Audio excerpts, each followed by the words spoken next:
Hello everyone. Have you ever wondered how much paint you'd need to cover a wall or how to fence off your garden? Today, we'll explore the exciting world of area and perimeter, which will help you solve these real life puzzles. Let's start with perimeter. The perimeter of a shape is simply the total distance around it. Imagine you're walking around your school playground. If you count the steps you take to walk all the way around, that's the perimeter. To calculate the perimeter of different shapes, we use specific formulas. For a triangle, you add the lengths of all three sides. For example, if one side is 3 centimeters, another is 4 centimeters, and the last is 5 centimeters, then the perimeter is 3 plus 4 plus 5 equals 12 centimeters. For an equilateral triangle, all the three sides have equal length. So to calculate perimeter, multiply 3 to the side length. For example, if the sides are 3 centimeters each, then the perimeter is 3 times 3 is equal to 9 centimeters. For a rectangle, the formula is 2 times the sum of its length and breadth. If your classroom is 10 meters long and 7 meters wide, then the perimeter would be 2 times 10 plus 7 is equal to 34 meters. And for a square, since all sides are equal, you multiply one side by 4. If one side is 6 centimeters, then the perimeter is 4 times 6 equals 24 centimeters. For a circle, the perimeter of a circle is called circumference. Its formula is 2 times pi times radius of the circle. For example, a circle with radius of 14 centimeters has a perimeter of 2 times pi times 14, which equals to 87.92 centimeters. Let's look at perimeter of shapes created with lines. The shapes of the letters F are created using lines on a grid. To find the perimeter of each letter, we need to measure the lengths of all the sides that make up the shape.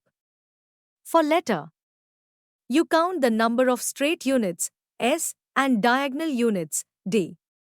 Add these together to get the total perimeter in the form of S plus D units, where straight lines are the lines that run either horizontally or vertically, whereas diagonal lines are the lines that connect points diagonally, making a slanted line.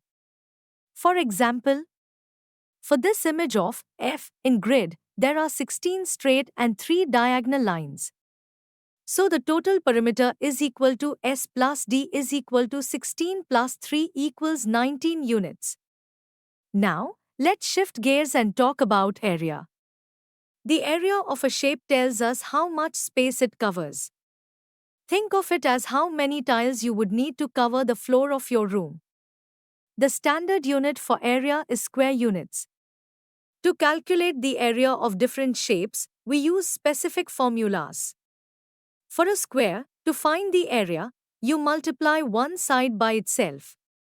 So if a square is 8 centimeters on each side, the area is 8 times 8 equals 64 square centimeters. For a rectangle, the formula is length multiplied by breadth. If your room is 12 meters long and 5 meters wide, its area would be 12 times 5 equals 60 square meters. For a triangle, you take half of the base multiplied by the height. If the base is 10 centimeters and the height is 8 centimeters, the area would be a half times 10 times 8 equals 40 square centimeter. For a circle, you take pi times square of the radius of the circle. For example, for a circle with radius of 7 centimeters, the area would be pi times 49, which is the square of 7, which comes out to be 154 square centimeters. Let's look at some practical examples to reinforce what we've learned. Imagine you have a rectangular garden measuring 12 meters long and 8 meters wide. To put a fence all around it, you would calculate the perimeter. Solution: the perimeter is the total distance around the garden, which is the sum of all four sides. Add the length and the width together.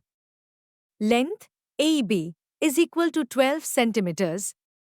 Width BC is equal to 8 centimeters. Length plus width is equal to 12 centimeters plus 8 centimeters equals 20 centimeters. Since the rectangle has two lengths and two widths, multiply the sum by 2. Perimeter is equal to 2 times length plus width. Perimeter is equal to 2 times 20 centimeters equals 40 centimeters. So, the perimeter of the garden is 40 centimeters. Another example. Imagine you have a rectangular room that is 5 meters long and 4 meters wide. You place a square carpet that is 3 meters on each side in the middle of the floor. How much of the floor is not covered by the carpet? So, calculate the area of the floor. Length of the floor, 5 meters. Width of the floor, 4 meters. Area of the floor, 5 meters times 4 meters is equal to 20 square meters. Then, calculate the area of the carpet. Side of the carpet, 3 meters. Area of the carpet, 3 meters times 3 meters is equal to 9 square meters. So, to find the uncovered area. Uncovered area is equal to area of the floor minus area of the carpet. Uncovered area, 20 square meter minus 9 square meter is equal to 11 square meters. So, 11 square meters of the floor are not covered by the carpet.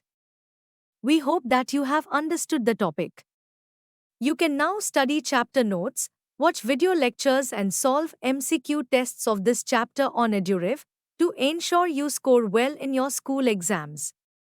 And that's not all. You also get amazing courses for maths, science, English, Hindi, and much more for class 6. Thank you.